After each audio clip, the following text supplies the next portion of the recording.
آپ کو پتہ ہے دکھ کس کو کہتے ہیں؟ دکھ کی تعریف درویش یہ کرتے ہیں کہ ہماری مرضی اور ہے اور رب کا ارادہ کرم اور ہے، اس کا نام دکھ ہے۔ سکھ کیا ہے کہ ہماری بھی وہی مرضی ہے جو ہمارے رب کی مرضی ہے۔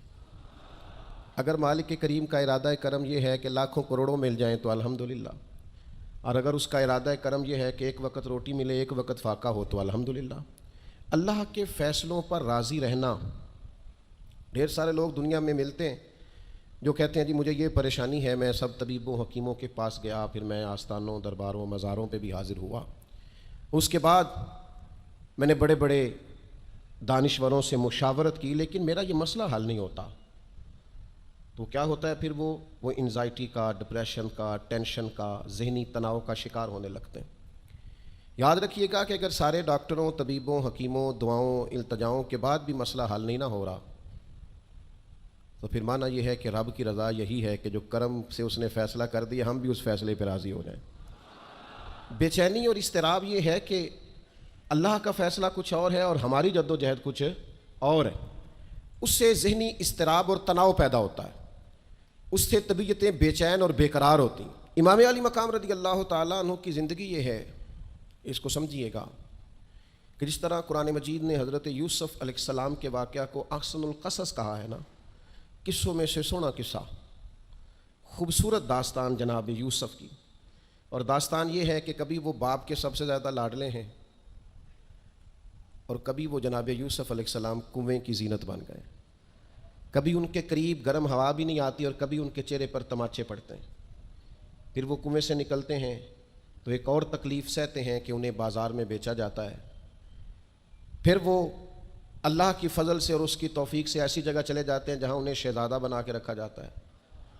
کچھ زندگی بڑی آسودگی اور سکھ بھی آئیں گے، آزمائشیں بھی آئیں گی، تکلیفیں بھی آئیں گی، لیکن سکھوں کا معاملہ تو ہم بڑے لطف کے ساتھ اور ذائقے کے ساتھ گزارتے ہیں، دکھوں کی باری آتی ہے تو شدید اضطراب کا شکار ہو جاتے ہیں۔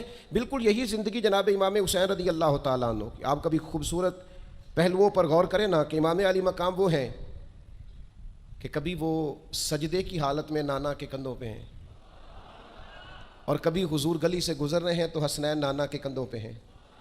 کبھی کیفیت یہ ہے جناب امام علی مقام رضی اللہ تعالیٰ عنہ کی کہ وہ اپنی والدہ کے مقدس کاشانہ نور میں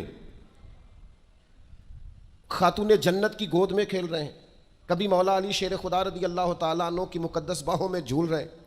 یہ سارے نظارے انہوں نے دیکھے، لیکن پھر وہی حسین ابن علی تھے انہوں نے کربلا کا خشک میدان بھی دیکھا، انہوں نے وہ چٹیل پہاڑ بھی دیکھے، حق کے رستے میں اپنی اولاد کا قربان ہونا بھی دیکھا۔ کسی جگہ شکوہ نہیں کرتے بلکہ وہ کہتے ہیں جس حال میں میرا رب رکھے میں اسی حال میں راضی ہوں۔ پلیز اچھا لگے تو ہمارے ہاں یہ ہوتا ہے کہ ہم سکھوں کو تو یاد ہی نہیں رکھتے، ہمیں صرف تکلیفیں یاد رہتی ہیں، صرف آزمائشوں کو یاد رکھتے ہیں، مثبت پہلوؤں کو نہیں سوچتے۔ کوئی بھی کام آپ ہوتا ہوا دیکھ لیں گھر میں، خاندان میں، قبیلے میں، تو اس کے جو خوبصورت، معنی خیز، پروقار، اچھے پہلو ان پر غور نہیں کریں گے۔ وہ ایک جگہ ایک پنچایت تھی تو وہاں کسی خاتون نے شکوہ کیا کہ میرے خاوند نے مجھے یہ تکلیف دی ہے، یہ آزمائش میں مجھے مبتلا کیا ہے، یہاں یہاں سخت سست کہا ہے۔ تو ایک دانشور بزرگ بیٹھے تھے تو لوگ کہتے ہیں کہ ان بزرگوں نے کہا بیٹا شادی کو کتنا عرصہ بیت گیا؟ تو اس نے کہا میری شادی کو 18 سال ہو گئے۔ تو اس نے کہا یہ جو تم لڑائی، فساد، جھگڑا، دنگا، پریشانی بتا رہی ہو یہ تو ایک دن کا ہے، باقی 18 سالوں کی بھی بات بتاؤ نا۔ تم نے ایک دن کا جھگڑا تو یاد رکھا اور اس ایک دن کے جھگڑے کے نتیجے میں آنے والی تکلیف کو بھی تم نے یاد رکھا، لیکن وہ جو 18 سال تمہارے اپنے شوہر کے ساتھ سکھی گزر گئے ان کا بھی تو تذکرہ کرو۔ تو کچھ دیر کی خاموشی کے بعد اللہ نے اس خاتون کے دل میں ٹھنڈک پیدا کی اور وہ کہنے لگی میرے شکوے دور ہو گئے ہیں، اب میں انشاءاللہ کوشش کروں گی کبھی دوبارہ اپنے شوہر کی شکایت نہ کروں۔ اب بات کو سمجھیں، ہم اپنی زندگی کی صرف شکایتیں یعنی دکھ ہی ہیں صرف زندگی میں، وہ دعا کر دیں جی میرے گھٹنے میں درد ہے، باقی جسم ٹھیک ہے نا ماشاءاللہ سارا، اس کا شکر بھی ساتھ ادا کریں۔ دعا کریں جی آج کل کاروبار نہیں چل رہا تو اس سے پہلے ساری زندگی ٹھیک چلتا رہا ہے نا، اس کا شکر بھی ادا کر لیں۔ قرآن مجید فرقان حمید ارشاد فرماتا ہے اللہ کے بندوں کی شان یہ ہے کہ رضی اللہ عنہم ورضوا عنہ، یہ بڑا خاص پہلو ہے۔ اللہ فرماتا ہے کہ اللہ ان سے راضی ہے اور وہ بھی اپنے اللہ سے راضی ہیں۔ اللہ نے انہیں جس حال میں رکھا ہے وہ بھی اللہ سے راضی ہیں. ذالک الفوز العظیم. اللہ فرماتا ہے یہ بڑی کامیابی ہے. اللہ بھی ان سے راضی ہے اور وہ بھی اللہ سے راضی ہیں. امام غزالی رحمۃ اللہ تعالیٰ علیہ سے کسی نے پوچھا یہ بندے کا اللہ سے راضی ہونے کا کیا مطلب ہے؟ تو امام صاحب فرمانے لگے رب تو کریم ہی بڑا ہے. یتیم کے سر پہ ہاتھ پھیر دو راضی ہو جاتا ہے. وہ طوائف کتے کو پانی پلا دے تو مالک راضی ہو جاتا ہے. وہ تو مہربانی بڑا ہے, تم نے رو کے دو آنسو بہا دیے وہ راضی ہو جاتا ہے. فرماتے بندے کا مسئلہ ہے, مسئلہ تو بندے کا ہے, یہ راضی ہوتا ہی نہیں. یہ ہر وقت شکوے کرتا ہے, ہر وقت شکایات کرتا ہے, ہر وقت اس کا ذہن الجھا رہتا ہے, ہر وقت کوئی نہ کوئی نئی چیز کا مطالبہ کرتا ہے. نبی رحمت نور مجسم شفیع معظم صلی اللہ تعالیٰ علیہ وسلم ارشاد فرماتے ہیں تم نہ اللہ کے دیے ہوئے تھوڑے رزق سے راضی ہو جاؤ, وہ بھی تمہاری تھوڑی عبادت سے راضی ہو جائے گا. لیکن ہمارا حال یہ ہے کہ ہمیں سب کچھ چاہیے اور نتیجے میں اگر کوئی خدمت کرنی پڑے, کوئی ڈیوٹی کرنی پڑے, کوئی کام کرنا پڑے تو اس کے لیے ہم تیار نہیں ہوتے. عزیز بھائیوں سمجھیے گا, غور فرمائیے گا, توجہ کیجیے گا اس بات پر کہ ہمیں ہر حال میں اپنے رب سے راضی رہنا. آزمائش آ جاتی ہے, دکھ آ جاتے ہیں, محنت پوری کریں, جد و جہد پوری کریں, جو کام آپ کرنے جا رہے ہیں اس کے لیے جتنے ضروری اسباب ہیں وہ جمع سارے کریں, لیکن نتیجہ اللہ پہ چھوڑ دیں. رزلٹ اپنی مرضی کا نہ مانگیں. یہ عقیدہ توحید یہ ہے کہ نتیجہ جو رب ہمارے لیے نکالے وہ نتیجہ ہمیں قبول ہونا چاہیے. درویش نے ایک جملے میں بات ختم کر دی, وہ کہتے ہیں دکھ قبول محمد بخشا, بس راضی رہن پیارے. اگر پیارے راضی ہیں دکھ دینے میں تو پھر ہمیں یہ دکھ قبول ہے اور کئی دفعہ قبول ہے. تو اپنی طبیعت کے اندر یہ مقام تسلیم و رضا لائیں, ہر وقت اپنے رب سے راضی رہیں. صحیح مسلم شریف میں حضرت عمر فاروق رضی اللہ تعالیٰ عنہ کا ایک جملہ بڑا خوبصورت ہے اور حضور اس کو سن کے بڑے راضی ہوئے. صحیح مسلم میں موجود ہے. حضرت عمر نے ایک موقع پر جب سرور کائنات علیہ السلام کو تھوڑا ناراض دیکھا, حضور کے چہرے پر کچھ آثار ناراضگی دیکھے, تو جناب عمر نے ایک جملہ کہا تھا جو بڑا حسین ہے اور کتب احادیث میں چمکتا ہے. حضرت عمر نے وہ بات کہی تو حضور کی ناراضگی خوشی میں بدل گئی. نبی پاک علیہ السلام کے چہرے پر جو آثار ناراضگی تھے وہ خوشی کے تصورات میں بدل گئے. حضرت عمر عرض کرنے لگے رضیت باللہ ربا وبالاسلام دینا وبسیدنا ومولانا محمد نبی و رسولا. حضرت عمر نے حضور کو ناراض دیکھا تو کہنے لگے یا رسول اللہ, ہم اللہ کے رب ہونے پہ راضی ہیں, اسلام کے دین ہونے پہ راضی ہیں, اور اللہ نے آپ کو ہمارا نبی اور رسول بنایا, ہم اس بات پر بڑے راضی ہیں. ہم راضی ہیں کہ اللہ ہمارا رب ہے, اسلام ہمارا دین ہے, اور محمد صلی اللہ علیہ وسلم ہمارے نبی اور رسول ہیں, بڑے راضی ہیں.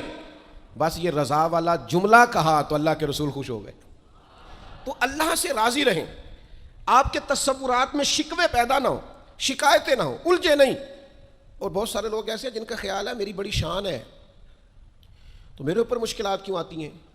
دوست اکثر کہتے ہیں جی میں صدقہ بھی دیتا ہوں, نمازیں بھی پڑھتا ہوں, دل کسی کا نہ دکھے اس کے لیے بھی پوری کوشش کرتا ہوں, میرا زندگی کا مزاج یہ ہے کہ میں کوشش کرتا ہوں کہ کسی کو میرے لہجے سے, انداز سے, اٹھنے بیٹھنے سے اذیت نہ پہنچے, لیکن پھر بھی مجھے مصائب آتے ہیں. ہم انہیں کہتے ہیں آپ عبادت کریں, مہربانی فرمائیں, تجارت تو نہ کریں. آپ کی رائے یہ ہے کہ میں نے صدقہ دے دیا مصیبت کوئی نہ آئے, میں نے نماز پڑھ لی مشقت کوئی نہ آئے.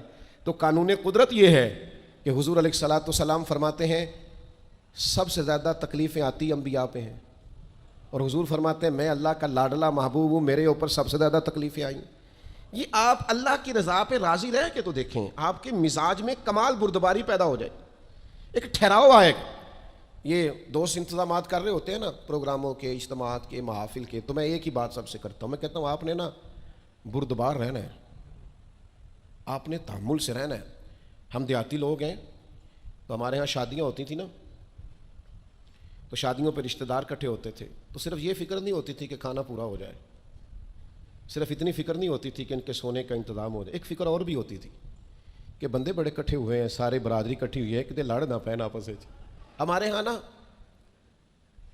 چڑھانے والے زیادہ خطرناک نہیں ہوتے, چڑھنے والے زیادہ خطرناک ہوتے ہیں, جو ذرا سی بات پہ غصے میں آ جائیں, ذرا سی بات پہ چڑھ جائیں, کہیں سکون ہی نہیں, ٹھہراؤ ہی نہیں زندگی میں. اللہ کی رضا پہ راضی رہیں. میرے رب نے جہاں مجھے رکھا ہے سب سے زیادہ باکمال رکھا ہے. جہاں میں ہوں خدا جانے بلندی ہے کہ پستی, پر جہاں میں ہوں وہاں کوئی نہیں ہے. آپ اپنے رب کی رضا پہ راضی رہیں کہ میری جہاں ڈیوٹی ہے, کیا ہی بات ہے, میری جہاں ڈیوٹی. حضرت صدیق اکبر کو امیر المومنین بنایا گیا, لیکن جناب بلال حبشی کے پاس مدینے والے محبوب کے مہمانوں کی ذمہ داریاں تھیں. مسجد نبوی کی کنجیاں تھیں، کمال ان کا بھی بڑا ہے اور کمال بلال حبشی کا بھی بڑا ہے، حالانکہ وہ تو مسجد میں جھاڑو دیتے تھے، خدمت کرتے تھے۔ تو آپ اللہ کی رضا پہ راضی رہیں، جہاں رب نے آپ کو رکھا ہے، جس مقام پہ رکھا ہے وہاں آپ راضی رہیں، آپ کو اطمینان محسوس ہوگا، آپ سکون میں آ جائیں، دل میں ٹھنڈک محسوس کریں گے، پریشانیوں سے نکلیں گے۔ یہ حدیث دیکھیے امام غزالی نے لکھی ہے، نبی پاک صلی اللہ تعالیٰ علیہ وسلم کے پاس نا صحابہ کی ایک جماعت آئی، انہوں نے عرض کی یا رسول اللہ صلی اللہ علیہ وسلم ہم ایماندار ہیں۔ تو حضور نے فرمایا تمہارے ایمان کی نشانی کیا ہے؟ تم صاحب ایمان ہو تو دلیل کیا ہے؟ انہوں نے عرض کی یا رسول اللہ، یہ ذرا دلیل سننا۔ عرض کرنے لگے یا رسول اللہ مصیبت آئے تو صبر کرتے ہیں، نعمت ملے تو شکر کرتے ہیں، اور یا رسول اللہ رب جو فیصلے کر دے ہم اس پر راضی رہتے ہیں۔ حضور فرمانے لگے کعبے کے رب کی قسم تو واقعی ایماندار لوگ ہو، اگر تم اللہ کے فیصلوں پہ راضی ہو، اگر تم نعمتوں پہ شاکر ہو، مصائب پر صابر ہو، تو تم واقعی مومن ہو۔ تو یہ یاد رکھیں اچھی طریقے سے کہ ہمیشہ اپنے آپ کو اپنے رب کے فیصلوں پہ راضی رکھیں، ہمیشہ کوشش کریں کہ مقدر سے شکوہ نہ کریں، تقدیر سے شکایت نہ کریں، جو ہمیں نہیں ملا اس کے بارے میں اپنی طبیعت کے اندر تڑپ اور طلب نہ پیدا کریں، بس جو فیصلہ رب نے کر دیا اس فیصلے پر ہمیشہ راضی رہیں۔ یہ کر کے دیکھیں۔ حضرت انس بن مالک رضی اللہ تعالیٰ عنہ فرماتے ہیں ایک پوری جماعت جنت میں جائے گی لوگوں کی، فرشتے ان سے پوچھیں گے کہ میاں حساب دے آئے ہو؟ تو وہ کہیں گے ہمیں تو کسی نے حساب پوچھا ہی نہیں۔ ان سے پوچھا جائے گا پل صراط دیکھی ہے؟ کہیں گے نہیں ہم نے تو نہیں دیکھی۔ ان سے پوچھا جائے گا کہ میزان عمل؟ تو انہوں نے کہا نہیں بالکل نہیں۔ تو کہا اچھا تم بڑے خاص لوگ ہو، دنیا میں کرتے کیا رہے ہو؟ تو کہیں گے کرتے کچھ بھی نہیں تھے، رب کے فیصلوں پہ راضی رہتے تھے۔ اور طبرانی میں ایک روایت ایسی بھی موجود ہے کہ حضور فرماتے ہیں رب کہتا ہے جس نے میرے فیصلوں پہ راضی نہیں رہنا وہ رب کوئی اور ڈھونڈ لے۔ اگر تم میرے فیصلے پہ راضی ہی نہیں ہو، او بھائی میں اپنے ادارے کا سربراہ ہوں، جو میرا فیصلہ نہیں مانے گا وہ نکلے گا ادارے سے۔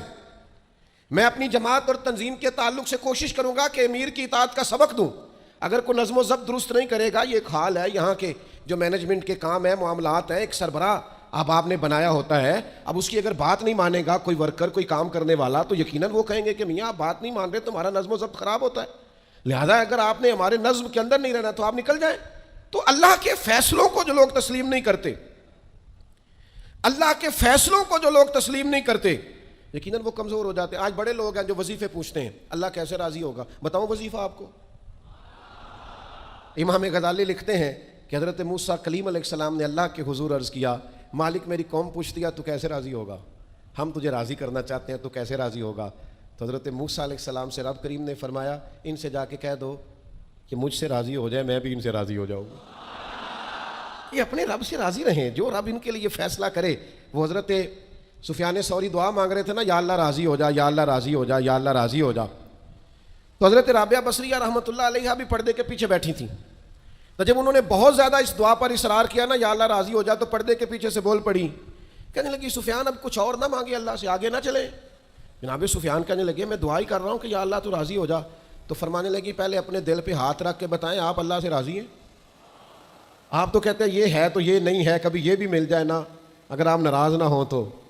پہلے خیال تھا ایک سواری مل جائے چاہے موٹر سائیکل ہی ہو، مل گئی، اب بڑے پریشانی ہوتی ہے، کبھی 4 ٹائروں والی ہوتی نا، وہ بھی مل گئی، دے دی، طلب ہی یہ تھی۔ اب خیال آتا ہے کبھی تھوڑی سی بڑی مل جائے نا، وہ بھی مل گئی۔ اب جن کی ذرا گاڑیاں اونچی ہیں، ٹائر چوڑے ہیں، وہ پریشان کرتے ہیں، تو بندہ تو روک ہی نہیں رہا کہیں۔ تو حضرت کلیم سے رب نے فرمایا ان سے کہو مجھ سے راضی ہو جائے، میں بھی ان سے راضی ہو جاؤں۔ لیکن ہماری طبیعت کی بے چینی، ہمارے مزاج کی بے قراری، ہمارے لب و لہجے کا وہ عالم کہ ہم خوش نہیں ہوتے۔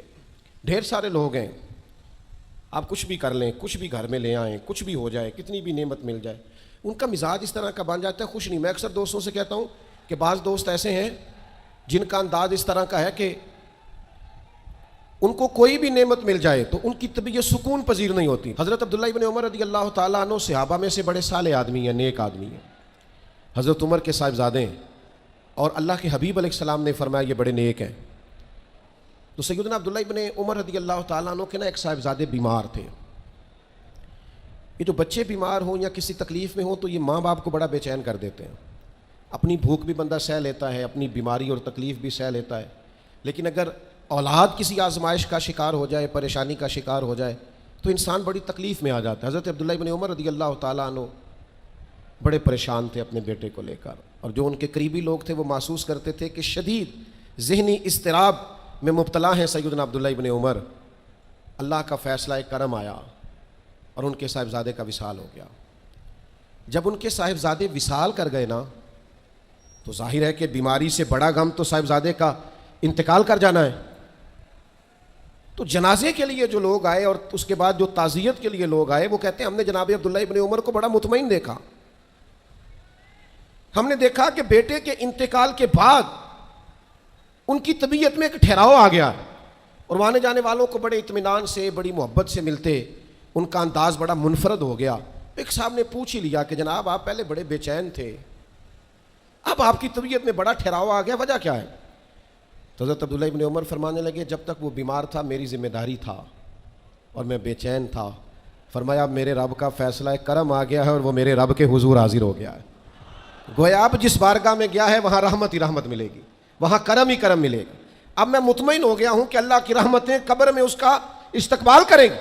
جب تک میری ڈیوٹی تھی تو میں پریشان تھا، بے چین تھا، بے قرار تھا، اب تو حاضر بارگاہ ہو گیا اور میں اپنے رب کی رضا پہ راضی ہوں۔ جب تک اللہ نے چاہا بیٹا میرے پاس رہا، اور جب اللہ نے چاہا اللہ نے اسے اپنی بارگاہ میں بلا لیا۔ میرے بھائیوں یاد رکھیے گا، ہمیشہ اس بات کو اپنے ذہن میں بٹھائیے گا کہ زندگی کے اندر کبھی بھی اللہ کے فیصلوں پر شکوہ کرنا اور اللہ کے فیصلوں پر اظہار ناراضگی کرنا معاذ اللہ، اس سے اپنے دامن کو ہمیشہ بچا کے رکھیں اور پناہ میں رکھیں اپنے دامن کو کہ کبھی بھی انسان اس طرح کا نہ ہو جائے۔ میں دیکھتا ہوں شدید بے چینی یہ ہمارے ماحول میں، اللہ تعالیٰ معاف فرمائے، جو لوگوں سے شدید ایک دوسرے سے ہماری طبیعتیں کھنچ جاتی ہیں اور تناؤ اور کھچاؤ پیدا ہو جاتا ہے، اور پھر لوگ ڈپریشن میں چلے جاتے ہیں، حتیٰ کہ بعض لوگ معاذ اللہ انتہائی قدم اٹھاتے ہیں، خودکشی کی طرف بڑھ جاتے ہیں۔ اور بڑے بڑے پڑھے لکھے لوگوں کا ہم ایسا رجحان دیکھتے ہیں کہ وہ عجیب پریشانی کن گفتگو کرتے ہیں، بس اس کا ارادہ تھا ملک سے باہر جانے کا اور وہ حالات سازگار نہیں ہوئے، کسی وجہ سے نہیں جا سکا۔ تو بھائی سارے لوگ نہیں جا پاتے، آپ ڈھیر سارے لوگوں سے پوچھ لیجئے گا کہ وہ زندگی میں کچھ اور کرنا چاہتے تھے لیکن اللہ کا ارادہ کرم ان کے لیے کچھ اور تھا۔ اور یہ ایک ایسی اللہ کی توحید کی علامت ہے کہ مولا علی شیر خدا فرماتے ہیں میں نے اسی سے تو رب کو پہچانا ہے کہ جو میں کرنا چاہتا تھا وہ نہیں ہوا بلکہ وہ ہوا جو میرا رب چاہتا تھا۔ فرماتے ہیں میں نے کسی کام کے لیے سارے اسباب جمع کر لیے، جب نہیں ہوا تو میں سمجھ گیا یہ کرنا میرے اللہ نے۔ تو میرے عزیز، یہ تو اللہ کی بہت بڑی اس کے ہونے کی علامت ہے کہ آپ اس کی رضا پہ راضی رہیں۔ حضرت ابن وقاص رضی اللہ تعالیٰ عنہ بڑے مستجاب الدعوات تھے، جو دعا مانگتے تھے قبول ہو جاتی تھی، اللہ کا ان پر خاص انعام تھا۔ اور یہ بات بڑی مشہور ہو گئی، دور دور سے لوگ ان کے پاس دعائیں کرانے آتے تھے، خود وہ نابینا تھے، بینائی نہیں تھی۔ تو کچھ لوگوں نے ان سے کہا کہ آپ اپنے لیے بھی دعا کر لیں، تو فرمانے لگے میرے رب نے بڑا عرصہ مجھے آنکھوں کا نور عطا کیا ہے، اب وہ لے گیا ہے تو میں اپنے رب کی رضا پہ راضی ہوں۔ اب اس میں ہوتا کیا ہے؟ دکھ اور تکلیف اور اللہ کے فیصلے پہ راضی رہنے میں نا ایک خاص لذت بھی ہے۔ صرف سکھوں کا مزہ نہیں ہوتا، دکھوں کا بھی مزہ ہوتا ہے۔ ہاں زخموں کی بھی ایک لذت ہوتی ہے۔ یہ کبھی آپ کے کوئی زخم ہو جائے اور ٹھیک ہونے کے قریب آئے تو آپ اسے چھیڑ کے دیکھیں، اس کی بھی ایک لذت، دکھوں کا بھی ایک مزہ۔ سکھوں میں تو لوگوں کو رونا نہیں آتا، جو بڑے سکھی ہوتے ہیں وہ تو کعبے جا کے نہیں روتے، ناراض نہ ہوئیے گا مجھ سے، ان کو تو مدینے جا کے رونا نہیں آتا۔ یہ دکھ ایک ایسی چیز ہے جو بندے کے دل کو نرم رکھتے ہیں۔ یہ آزمائش ایک ایسی چیز ہے جس میں نفسانی قوتیں ختم ہوتی ہیں۔ کوئی نہ کوئی آزمائش انسان کے ساتھ رہے تو اللہ کے حضور حاضر رہتا ہے۔ دکھوں کو، بیماریوں کو، تکلیفوں کو کبھی بھی برا نہیں جاننا چاہیے۔ یہ تو انسان کو اللہ کے قریب کر دیتی ہیں، دلوں کو نرم کر دیتی ہیں۔ جن کو ہم بعض اوقات بڑی آزمائش سمجھ رہے ہوتے ہیں وہی تو خیر بن جاتی۔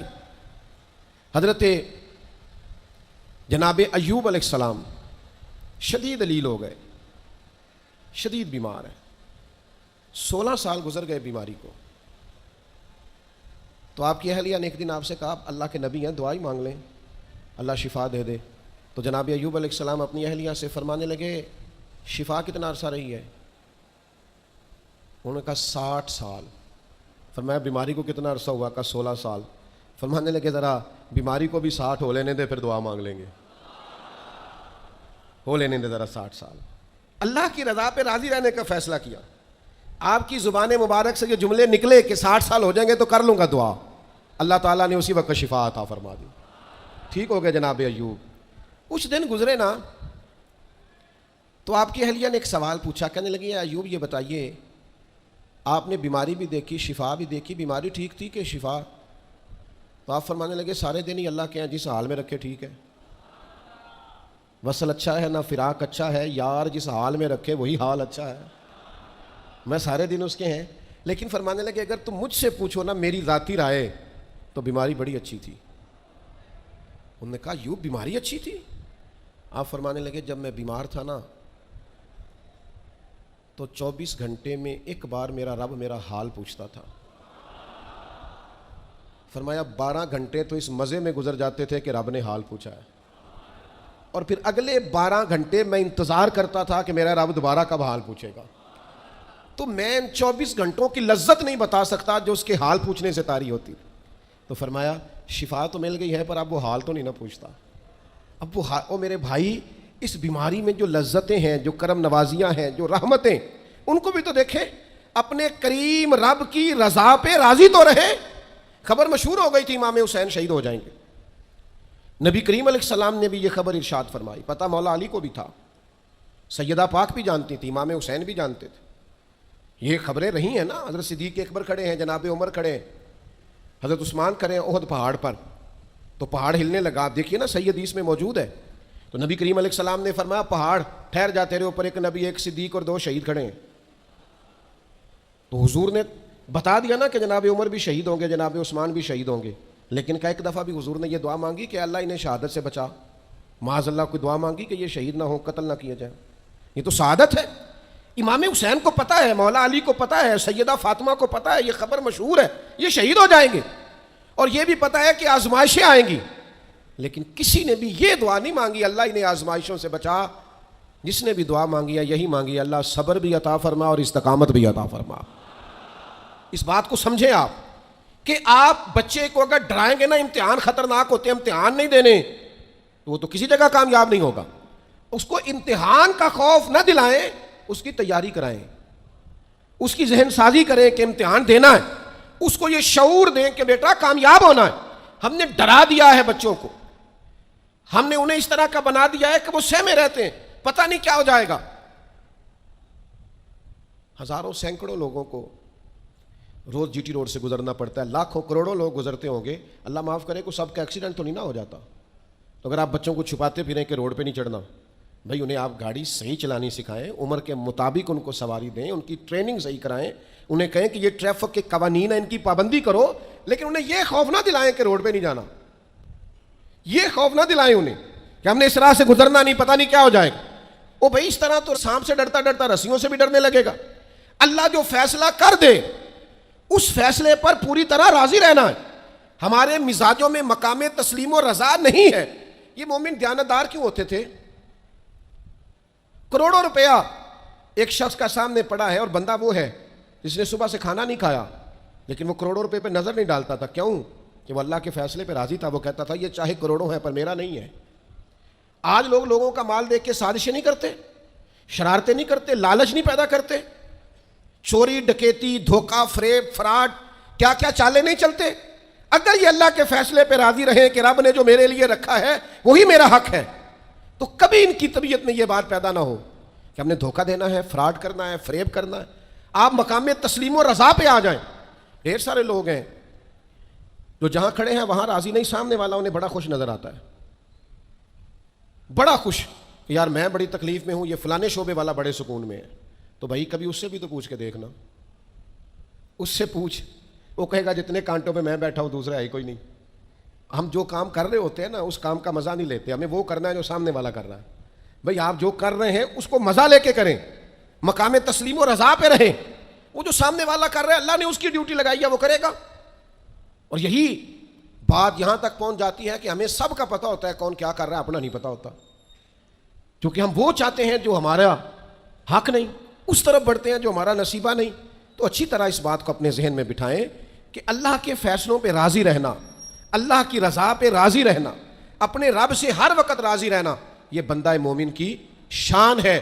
اگر اللہ کے فیصلوں پہ راضی رہو گے نا تو زندگی میں اتنا سکون آ جائے گا، اتنا اطمینان آ جائے گا، لہجوں میں اتنا ٹھہراؤ آ جائے گا، آپ کو محسوس ہوگا کہ آپ کی شخصیت سنجیدہ ہو گئی ہے، وزادار ہو گئی ہے، آپ کے مزاج کے اندر ایک اللہ تعالیٰ نے خاص کمالات رکھ دیے۔ لیکن اگر آپ یہ نہیں کریں گے، اللہ کے فیصلوں پہ راضی نہیں رہیں گے، تو پھر آپ نتیجہ اس کا دیکھ لیجئے گا، ہر وقت کی بے چینی، بے قراری، الجھاؤ اور طبیعت کے اندر اضطراب، یہ آپ کو بے چین رکھے گا۔ ہم اپنی زندگی میں اگر تھوڑا سا یہ والا فیصلہ لے آئیں، آپ دیکھیں نا، انداز دیکھیں، 14 لوگ شہید ہو گئے تھے بدر میں، ان میں سے تو کوئی کسی صوبے کا گورنر نہیں بنا، انہوں نے تو مکہ کو فتح ہوتے نہیں دیکھا، انہوں نے تو روم کو، یمن کو، شام کو فتح ہوتے نہیں دیکھا۔ لیکن یاد رکھیے گا، ان 14 لوگوں کا خون بنیاد بنا تھا کہ اللہ نے اسلام کو طاقتیں اور قوتیں عطا فرمائی۔ اللہ کے فیصلوں پہ راضی تھے کہ ہم نے یہاں جان دینی ہے، انہوں نے پیش کی۔ بعد میں عروج آیا، کمال آیا، اذا جاء نصر اللہ والفتح، اللہ نے مدد کی، فتح آ گئی۔ لیکن ان لوگوں نے اس وقت یہ فیصلہ کیا کہ ہمیں اللہ کی رضا کے لیے ڈٹنا ہے، کھڑے ہونا ہے۔ تو سب لوگ، میں اکثر کہتا ہوں، یہ تحریک ختم نبوت پر لوگ کلام کرتے ہیں تو قائدین کا، علماء کا نام لیتے ہیں، میں کہتا ہوں بالکل ٹھیک ہے، ان لوگوں نے بڑی خدمات سر انجام دی، لیکن جو ان کے پیچھے لوگ تھے، جو کوششیں کرتے رہے، جو عوامی طاقت تھی، ان سب کی ہمتیں بھی شامل ہیں۔ میں الحمدللہ آیا ہوں یہاں اور سیدھا آ کے بیان کر کے نکل کے جا رہا ہوں، تو یہ سارا کچھ میری کاوش نہیں ہے۔ یہ تو جو لوگ آدھی رات کو سڑک پہ پوسٹر لگاتے رہے، دن کو یہاں آتے رہے، رات جاگتے رہے، محنت کرتے رہے، پریشان ہوتے رہے، الجھتے رہے، یہ تو ان لوگوں کی کاوش ہے، یہ ان لوگوں کا کمال ہے۔ ہم سمجھتے نہیں اس چیز کو، جب تک آپ اپنے مزاج میں ٹھہراؤ نہیں لاتے اور چھوڑ دیں دوسروں کا کام اپنے کھاتے میں ڈالنا، یہ بھی میرا ہے، یہ بھی میرا ہے، یہ بھی میں نے کیا، یہ بھی میں، اس سے بھی بے چینی پیدا ہوتی ہے۔ ہم نے جو کیا ہے ہم اس حد تک رہیں اور اللہ تبارک و تعالیٰ کے فیصلے پر سر تسلیم خم کریں۔ یقین کرو، اللہ کا فیصلہ کیسے ماننا ہے، اس کی اگر کسی نے صحیح تصویر دیکھنی ہے تو واقعہ کربلا کو دیکھیں۔ یعنی کائنات کے وہ لوگ جن کا خاندان بھی سب سے اونچا ہے، حسب بھی سب سے اونچا، نسب بھی سب سے اونچا، کمال بھی سب سے اونچا، وزاداری بھی سب سے اونچی، علم، فضل، شہرت، عزت، وقار، شرافت، نجابت، ہر چیز میں وراء الورا ہے، لیکن ان کی کیفیت میرے عزیز یہ ہے کہ امام علی مقام کے سامنے ان کی ساری اولاد شہید ہو گئی۔ یہاں نا اس اتنے بڑے مجمع میں کسی کی کٹی ہوئی انگلی پھینک دی جائے نا، انگلی کا ٹکڑا انسانی انگلی کا، تو لوگ خوف سے بھاگ جائیں۔ ہم باتیں سن لیتے ہیں، کر لیتے ہیں، ہم سمجھتے نہیں کہ یہ کتنا عجیب منظر ہے۔ آپ یہ بات سمجھ سکتے ہیں کہ حضرت عباس کے بازو کٹے، پورے بازو کاٹ ڈالے گئے تو کیسا منظر ہوگا؟ اور امام حسین کا سر کاٹ کے نیزے پہ لگا دیا گیا، باقی جسم اتھر کربلا میں پڑا ہے، اور سر بھیج دیا گیا دمشق میں، تو کیسی منظر کشی ہوگی۔ لیکن امام حسین سے لے کر جناب زینب تک، اور امام حسین سے لے کر امام زین العابدین تک، آپ کو جو بندہ بھی ملے گا رب کی رضا پہ راضی ملے گا، کسی جگہ وہ شکوہ کرتے نظر نہیں آتے۔ وہ سمجھتے ہیں یہ ہمارے رب کی مرضی، ہم اس پہ راضی ہیں، جب تک نانا کے کندھوں پہ تھے تب بھی راضی ہیں، اور جب گھوڑے کی پشت پہ ہیں تب بھی راضی ہیں، اور جب مدینے سے پردیسی ہو کے نکل رہے ہیں پھر بھی راضی ہیں، اور جب سر کاٹ کے نیزے پہ لگا دیے گئے ہیں تب بھی راضی ہیں۔ ہر حال میں اللہ کی رضا پہ راضی، رضی اللہ عنہم ورضوا عنہ، وہ اللہ سے راضی ہیں اور اللہ ان سے راضی ہے۔ کوشش کرنی ہے کہ اپنے بچوں کو واقعہ کربلا اس انداز میں سنایا جائے کہ ان کے اندر جرت پیدا ہو، جرت اظہار پیدا ہو، حق کا جذبہ پیدا ہو۔ امام حسین کی شہادت اس لہجے میں کبھی نہ سنیں نہ بیان کریں کہ جس سے کوئی کمزوری اپنی طبیعت میں پیدا ہو۔ امام علی مقام رضی اللہ تعالیٰ عنہ کا نام جرت کی علامت۔ امام حسین کا، وہ کسی نے کہا تھا سناؤ اپنے بچوں کو کہانی خیبر و خندق کی، علی کی بات سن کر دلوں سے ڈر نکلتے ہیں، خوف دور ہوتا ہے مولا علی کی باتیں سن کر۔ تو اپنے دلوں کے اندر یہ جذبہ اپنے بچوں کو لائیں۔ اور پھر میں آپ کی خدمت میں ایک آخری بات یہ بھی عرض کروں گا جسے کبھی نہ بھلائیے گا، سیدنا امام حسین رضی اللہ تعالیٰ عنہ کی زندگی کا یہ خوبصورت پہلو آپ نے کبھی نہیں بھلانا، کبھی نہیں چھوڑنا کہ حق کے راستے میں آپ اکیلے بھی ہوں، آپ کے پیچھے لاکھوں ہزاروں لوگ نہ بھی ہوں، تو حق پھر بھی حق ہوتا ہے۔ ہمیشہ کثرت جو ہوتی ہے وہ صداقت کی دلیل نہیں ہوتی۔ ہم نہ سیاسی بیان بازی کرتے ہیں کہ جو سودا مارکیٹ میں بکتا ہے وہی بیان ہم بھی دے دیتے ہیں، حق نہیں بولتے۔ ہم تو اپنے گھر میں حق نہیں کہتے، اپنے محکمے میں حق اور سچ نہیں کہتے، اپنے عزیزوں میں سچی بات نہیں کرتے۔ کیوں کہ ہم ہر طرح سے ڈپلومیٹس ہوتے ہیں کہ میں لوگوں کی گڈ بک میں رہوں، یہ انداز درست نہیں ہے۔ آپ سچی بات کر دیں، اثر اس میں اللہ پیدا کر دے گا۔ اللہ تعالیٰ آپ سب